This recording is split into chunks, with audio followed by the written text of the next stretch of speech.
नमस्कार बच्चों, मैं हूँ हर्षिदा जवाहर नवोदय विद्यालय डांग से। आप सभी बच्चों का आज के सेशन में स्वागत करती हूँ। बच्चों, पिछले सेशन में हमने आपकी जो पाठ्य पुस्तक है वसंत भाग 2 उसका जो तीसरा पाठ है हिमालय की बेटियाँ, उसका अभ्यास कार्य किया।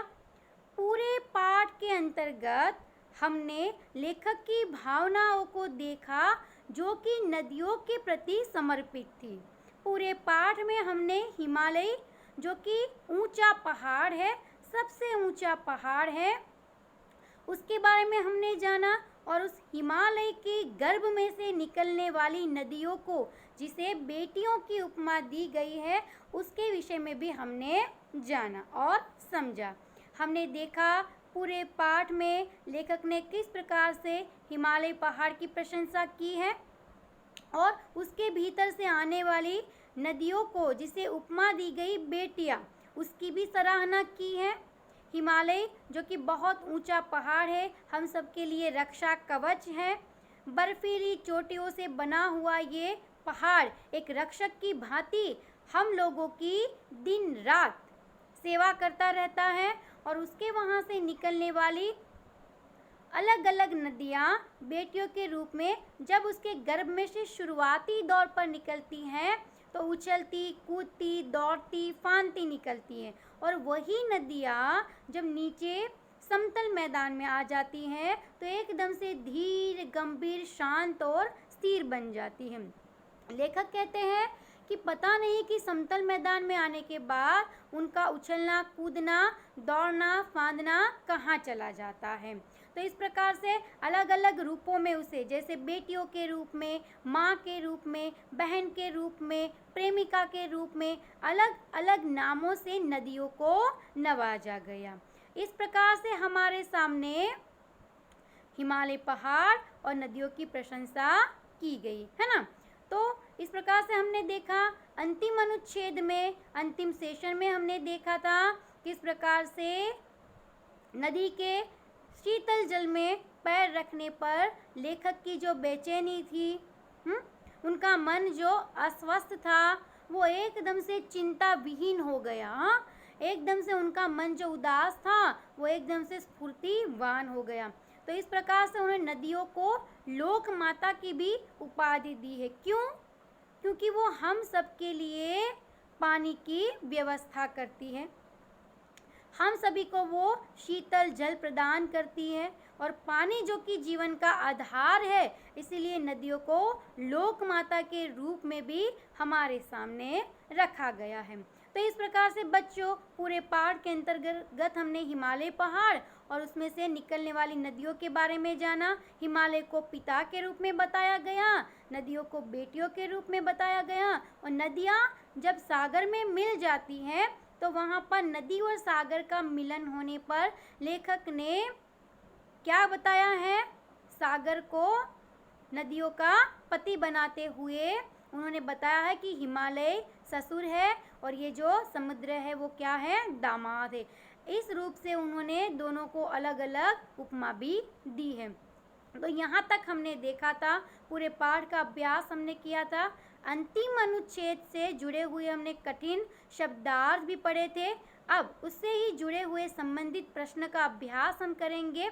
तो ये प्रश्न आपके सामने रख रही हूँ, आपको इन प्रश्नों को उत्तर समेत आगे हमने जो पढ़ा उसमें से उत्तरों को ढूंढकर, खोजकर अपनी कॉपी में लिखना है। तो ये लीजिए प्रश्न आपके सामने।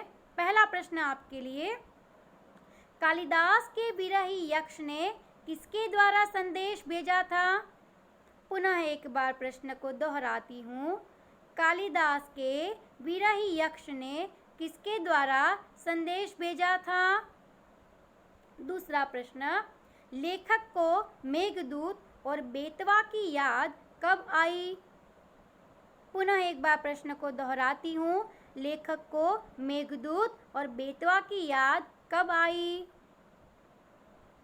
तीसरा प्रश्न आपके लिए, कालिदास की रचना पढ़ने पर नदी का कौन सा रूप हमारे सामने आता है? पुनः एक बार प्रश्न को दोहराती हूँ, कालिदास की रचना पढ़ने पर नदी का कौन सा रूप हमारे सामने आता है? आगे का प्रश्न, काका कालेलकर ने नदियों को क्या माना है?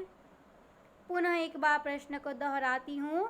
काका कालेलकर ने नदियों को क्या माना है? अंतिम प्रश्न आपके लिए, लेखक कौन सी नदी के किनारे बैठ गए थे? पुनः एक बार प्रश्न को दोहराती हूँ। अंतिम प्रश्न, लेखक कौन सी नदी के किनारे बैठ गए थे? तो बच्चों, इस प्रकार से कुछ एक प्रश्न आपके सामने रखे हैं, आपको उत्तर समेत अपनी कॉपी में लिखना है। अब आगे बढ़ते हैं। हमारा पाठ जो था हिमालय की बेटियां, उसका अभ्यास कार्य तो हमने कर लिया और हमने शुरुआत से ही देखा कि पूरे पाठ में हिमालय और नदियों की चर्चा की गई है। तो इसी हिमालय विषय से जुड़ी हुई जानकारी हमने शुरुआत में तो ले ली, लेकिन अभी हम हिमालय विषय पर निबंध सीखेंगे, समझेंगे और अपनी कॉपी में लिखेंगे। तो मैं यहाँ पर उसका पठन करूँगी, आपको अभी ध्यान से सुनना भी है, मेरे साथ लिखने की कोशिश करनी है। अगर लिख पाए, संभव बन सकता है, लिख पाए तो ठीक है, नहीं तो मैं व्हाट्सएप पर आपको भेज दूँगी। तत्पश्चात आप देख के उसको लिख सकते हैं अपनी कॉपियों में, ठीक है। तो फिलहाल हम हिमालय विषय पर निबंध सीखेंगे। हिमालय पर्वत संसार के सबसे ऊंचे पर्वतों में से एक है। बिल्कुल हम जानते हैं कि हिमालय जो पहाड़ है वो सभी पहाड़ों में सबसे ऊंचा पहाड़ है, जिसे गिरिराज के नाम से भी जाना जाता है। पहाड़ के कई सारे नाम होते हैं, तो उसका एक और नाम है गिरिराज भी। हिमालय दो शब्दों से मिलकर बना है, हिम और आलय, जिसका अर्थ होता है बर्फ का घर। हिमालय भारत, पाकिस्तान, नेपाल, भूटान और चीन से लगता है और संसार की सबसे ऊंची चोटी माउंट एवरेस्ट हिमालय की ही चोटी है, जो कि प्राचीन काल से हमलावरों से हमारी रक्षा करती आई है। इसकी बात बताई यहाँ पर, माउंट एवरेस्ट जो सबसे ऊंची चोटी है, माउंट एवरेस्ट, वो हिमालय की ही चोटी है और वो प्राचीन समय से, बहुत लंबे समय से हमलावरों से, दूसरे देश के जो हमारे दुश्मन होते हैं उनसे हमारी रक्षा करती है। रक्षा कवच के रूप में वो हमारा ख्याल रखती है। हिमालय पर पूरा साल बर्फ पड़ती रहती है। पूरे वर्ष वहाँ पर क्या होता है? हिम वर्षा होती है, अर्थात बर्फ गिरती रहती है। हिमालय लंबाई में 2500 किलोमीटर और चौड़ाई में 6,12,021 वर्ग किलोमीटर के क्षेत्र में फैला हुआ है। हिमालय की गोद में कुदरत अपने रंग बिखेरती है। हिमालय 70 करोड़ वर्षों से भी प्राचीन है। देखो कितना पुराना है हिमालय पहाड़। जब हम और आप भी नहीं होंगे तब से, उससे भी पूर्व से ये हिमालय पहाड़ अपनी जगह पर खड़ा है, अड़िग है, इतना पुराना है वो। हिमालय पर्वत भारत को मध्य एशिया और तिब्बत से अलग करता है। इन दो क्षेत्रों को वो अलग कर देता है। यह भारत की उत्तर सीमा से सटी हुई एक मजबूत दीवार है, ठीक है। आगे हम देखते हैं, प्राचीन काल में भी हिमालय का बहुत महत्व रहा है। कहा जाता है कि यहीं पर भगवान शिव जी का घर है। गंगा, यमुना, गंगोत्री जैसी बहुत सी पवित्र नदियाँ हिमालय से ही निकलती हैं। हमने पाठ के अंदर भी देखा, बहुत सारी नदियाँ वहाँ से निकलती हैं। तो गंगा, यमुना, गंगोत्री, ये सभी नदियाँ हिमालय की गोद में से ही निकलती हैं। हिमालय एक पवित्र स्थान भी है, क्योंकि यहाँ पर बद्रीनाथ, केदारनाथ, अमरनाथ और ऋषिकेश जैसे बहुत से तीर्थ स्थल है। हिमालय की कश्मीर की घाटी दुनिया की सबसे बड़ी और खूबसूरत घाटी है, जो कि फल, फूल और उद्यानों से भरी रहती है। सच में कश्मीर का सौंदर्य जो है, प्राकृतिक सौंदर्य जो है, बहुत ही समृद्ध है और सराहनीय भी है। आपको जब भी मौका मिले एक बार तो आपको कश्मीर जाना ही चाहिए। वैज्ञानिकों के अनुसार हिमालय जीवंत है। उसे एक जीवंत वस्तु के रूप में हमारे सामने रखा गया है हिमालयी पहाड़ को। उनका मानना है कि हिमालय हर वर्ष 20 मिलीमीटर बढ़ता है। प्रति वर्ष कितना बढ़ता है? 20 मिलीमीटर वो बढ़ता रहता है। मनुष्य के द्वारा पर्यावरण को हानि पहुंचाने और खनन के कारण हिमालय में भूकंप और भूस्खलन का खतरा बढ़ गया है। सही बात है, इंसानों के द्वारा प्राकृतिक संपदा को नुकसान कराने पर हमें इन सभी विपदाओं का सामना करना पड़ता है। अतः हमें हिमालय की रक्षा के लिए उचित कदम उठाने चाहिए। हिमालय की चढ़ाई बहुत ही रोचक और खतरों से भरी हुई है। हिमालय भारत का गौरव है और रक्षक भी है। हिमालय पर्वत श्रृंखला को युवा पर्वत श्रृंखला में गिना जाता है। तो बच्चों, इस प्रकार से हमने हिमालय विषय से जुड़ी हुई बहुत सी जानकारियाँ शुरुआती दौर में भी एकत्रित की और अंतिम दौर में भी हमने हिमालय विषय पर निबंध को हमने अध्ययन के रूप में देखा। आपको ये निबंध के रूप में अपनी कॉपी में लिखना है। अब हम आगे बढ़ते हैं और जो दूसरी इसमें हमने बात जानी और सीखी वो किसके बारे में थी? नदियों के बारे में। तो अब हम नदियों से जुड़ी हुई बहुत सारी जानकारियाँ भी प्राप्त करेंगे। जिस प्रकार से हमने हिमालय विषय पर निबंध पढ़ा, सीखा, उसी प्रकार से नदियों का महत्व क्या है, नदियों के जल का महत्व मनुष्य के जीवन में क्या है, नदियाँ कितनी महत्वपूर्ण है हमारे जीवन संचयन के लिए, तो उसके विषय में हम जानेंगे। तो अभी जिस टॉपिक पर हम बात करेंगे, जिस विषय वस्तु पर हम सीखेंगे, वो है नदियों का महत्व। तो आइए शुरू करते हैं। नदियों का महत्व। मैं नदी हूँ, सर सर का स्वर करते हुए चलती हूँ, इसलिए लोग मुझे सरिता भी कहते हैं। तेज प्रवाह में होने के कारण प्रवाहिनी भी कहलाती हूँ। मेरे छोटे रूप को नहर कहते हैं। नदी कहती है मैं सर सर का स्वर करती हूँ, इसलिए मुझे सरिता कहते हैं। तेज प्रवाह से दौड़ती भागती रहती हूँ, इसलिए मुझे प्रवाहिनी भी कहते हैं। और मेरे जो छोटा हल्का सा रूप होता है उसे नहर के रूप में जाना जाता है। जल मेरा जीवन, मेरी पहचान है। मेरे दोनों किनारे मेरा ही अंग है। मेरी धड़कनें उठती गिरती लहरें। मेरा काम धर्म सब है निरंतर बहना, जो सांसों की तरह सदैव चलता रहता है। नदियाँ क्या कहती है? जल मेरा जीवन है। जल ही तो मेरी पहचान है, मेरा व्यक्तित्व, मेरा अस्तित्व, ये सब कुछ किससे जुड़ा हुआ है? जल से जुड़ा हुआ है। जल नहीं तो मेरा कोई भी स्थान नहीं।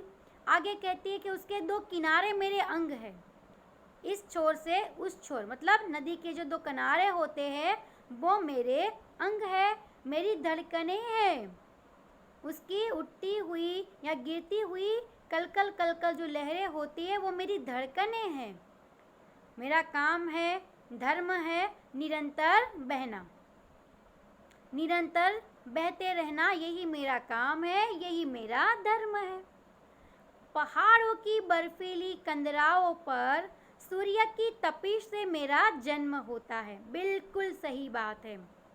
ऊंचे ऊंचे बर्फीले पहाड़ों में गर्मी बढ़ने पर क्या होता है? बर्फ का पानी में रूपांतरण होता है और वो फिर पानी के रूप में, नदियों के रूप में बहता हुआ नीचे ज़मीन पर आ जाता है। तो यहाँ पर वही कहती नदियाँ कि पहाड़ों की बर्फीली कंदराओं पर सूर्य की तपिश से मेरा जन्म होता है और मैं चल पड़ती हूँ संगीतमय ध्वनि के साथ। मैं निकल पड़ती हूँ एक अनूठे नाद के साथ। तेजी से कभी झरनों के रूप में खूबसूरत वादियों में गिरती हूँ, फिर उठती गिरती बहती रहती हूँ। घाटियों में दोनों ओर वृक्षों की लंबी कतारें मुझ में अपनी छवि निहारती हैं। आकाश, सूर्य, चांद, सितारे सब मेरे साथ साथ चलते हैं। कभी चट्टानें मेरे रास्ते में आ जाती है तो मैं उनसे टकराकर अपना रुख मोड़ लेती हूँ। बड़ी बड़ी सभ्यताओं और संस्कृतियों ने मेरे तट पर ही जन्म लिया। बड़े बड़े नगरों, उद्योगों को मेरे तट पर बसाया गया है। गया, प्रयाग, इलाहाबाद, हरिद्वार तो मेरे कारण ही तीर्थ स्थान बन गए हैं। नदी स्वयं कहती है कि मेरे तट पर तो प्राचीन परंपराओं ने जन्म लिया है। बड़े बड़े जो नगर है, उद्योग है, वो मेरे किनारों पर ही, मेरे तट पर ही बसाए गए हैं। प्रयाग है, इलाहाबाद है, हरिद्वार है, ये सब क्या है? तीर्थ स्थान है। लोग यहाँ पर जाते हैं, ये सब धार्मिक स्थल है। लोग यहाँ पर दर्शन करने के लिए जाते हैं, ये दर्शनीय स्थल है। तो नदी स्वयं कहती है कि मेरे कारण तो ये जो शहर है या ये जो स्थल है वो तीर्थ स्थान बन गए हैं, जहाँ त्योहार के दिनों में लोग स्नान करने आते हैं। जैसे हमने देखा है कुंभ का मेला होता है तो लोग नदियों पर जाते हैं ना स्नान करने के लिए, वहाँ पर जाते हैं और एक मान्यता है कि कुंभ के मेले में जाके स्नान करना अथवा तो इन पवित्र नदियों में जाके स्नान करने से हमने अगर ज़िंदगी में कोई खराब काम किए हैं, पाप किए हैं, तो वो सारे पाप नष्ट हो जाते हैं। सारे पाप इन नदियों के पवित्र जल में नहाने से मिट जाते हैं, ऐसी एक मान्यता है। तो यहाँ पर नदी स्वयं ये भी कहती है कि मैं एक प्रकार की पवित्र आत्मा हूँ कि मेरे वहाँ आने पर लोग स्नान करते हैं और पवित्र हो जाते हैं। आगे नदियाँ कहती हैं, मेरे पानी से कृषक खेत सींचते हैं, धरती हरी और भरी रहती है। पीने का पानी भी मैं हूँ, उद्योग धंधों में भी मेरा प्रयोग होता है, मतलब उसके पानी का प्रयोग होता है। बिजली मेरे पानी से बनती है, मुझ पर बांध और पुल बनाकर इंसान ने मुझे जीत लिया है। नौका और जहाज मुझे चीरते हुए आगे निकल जाते हैं। अब तो बच्चे रिवर राफ्टिंग करते हैं। हमने देखा है ना, कई कई नदियों के ऊपर रिवर राफ्टिंग की जो योजना बनाई जाती है तो बहुत सारे लोग उसका फ़ायदा उठाते हैं। नदी नीचे बहती रहती है और ऊपर रिवर राफ्टिंग हम देखते हैं, एक किनारे से दूसरे किनारे तक जाना। तो कहते हैं कि बच्चे तो अब वो भी काम करते हैं मेरे ऊपर। मुझ में जाल डालकर मछुआरे मछलियाँ निकालते हैं। मछलियाँ कहाँ पाई जाती है? बड़ी बड़ी नदियों में तो बहुत बड़ी बड़ी सी वहाँ पर मछलियाँ होती है। तो कहती है नदी कि जो मछुआरे होते हैं वो मेरे अंदर से मछलियाँ भी निकालते हैं। मेरे पानी में कई तरह की वनस्पति, मछलियाँ, मगरमच्छ पलते हैं, किंतु आजकल शहरों की सारी गंदगी डालकर मुझे सबने गंदा कर दिया है। बिल्कुल सही बात है बच्चों, आप और मैं सब जानते हैं कि अगर आज हमें स्वच्छ जल पर्याप्त नहीं है तो क्यों नहीं है? इसका मुख्य कारण कौन है? आम जनता, मनुष्य वर्ग ही है, क्योंकि वो क्या करता है, नदियों में गंदा कचरा, कूड़ा डालते हैं, प्रदूषित जल हम बना देते हैं। इसकी वजह से क्या होता है, हमें स्वच्छ जल प्राप्य नहीं होता है। तो यहाँ पर नदी भी अपनी विडंबना प्रदर्शित करती है कि मनुष्य जाति जो है मेरे अंदर गंदगी डालकर मुझे गंदा कर रही है। अब सरकार सफाई अभियान चला रही है ताकि मैं निर्मल नदी के रूप में सागर में मिल जाऊं। अब मैं पुनः स्वच्छ और निर्मल हो जाऊंगी। देखो यहाँ हल्के से व्यंग के रूप में हमारे सामने नदी ने अपनी मनोव्यथा भी रखी है कि किस प्रकार से इंसान कूड़ा कचरा डाल करके नदी के पानी को प्रदूषित कर रहा है। फिर आगे नदी खुद ही कहती है कि अभी तो सरकार ने सफाई अभियान चलाया है ताकि मैं जो मलिन हुई थी वो पवित्र और साफ हो जाऊं, और उसके बाद मैं कहाँ मिल जाऊं? नदी का अंतिम स्थान कौन सा होता है? सागर में मिलना। तो नदी कहती है कि जब मैं स्वच्छ और निर्मल हो जाऊंगी तो पुनः अपने सागर से भेंट कर लूंगी। तो इस प्रकार से यहाँ पर नदियों का महत्व हमें बताया गया है। जिस प्रकार से पाठ में लेखक ने नदियों का महत्व हमें बताया, इस निबंध के स्वरूप भी हमने नदियों के महत्व के बारे में जानकारी प्राप्त की। तो बच्चों, उम्मीद रखती हूँ कि आज के सेशन में हमने हिमालय पहाड़, उससे संबंधित जो जानकारी थी वो प्राप्त की। आपने उससे बहुत कुछ सीखा। तत्पश्चात नदियों का महत्व हमारे जीवन में क्या है, नदियों के जल का महत्व हमारे जीवन में क्या है, जल कितना अनिवार्य है, जल ही जीवन है, ये क्यों कहा गया, इन सभी बातों पर हमने प्रकाश डाला, इसे हमने सीखा और जाना। ठीक है, आप सभी बच्चों को ये सभी चीज़ें, ये दोनों ही निबंध अपनी कॉपी में लिखना है और लिखने के बाद उसे मौखिक रूप से तैयार भी करना है। पुनः हमारी भेंट होगी नए सेशन में। तब तक आपको जो हमने आगे का कार्य दिया था वो करना है और पाठ को पुनरावर्तन के स्वरूप मौखिक रूप से पढ़ना भी है और उसे याद भी करना है। पुनः मिलेंगे, तब तक सभी बच्चे अपने घर में रहे, स्वस्थ और सलामत रहे। धन्यवाद।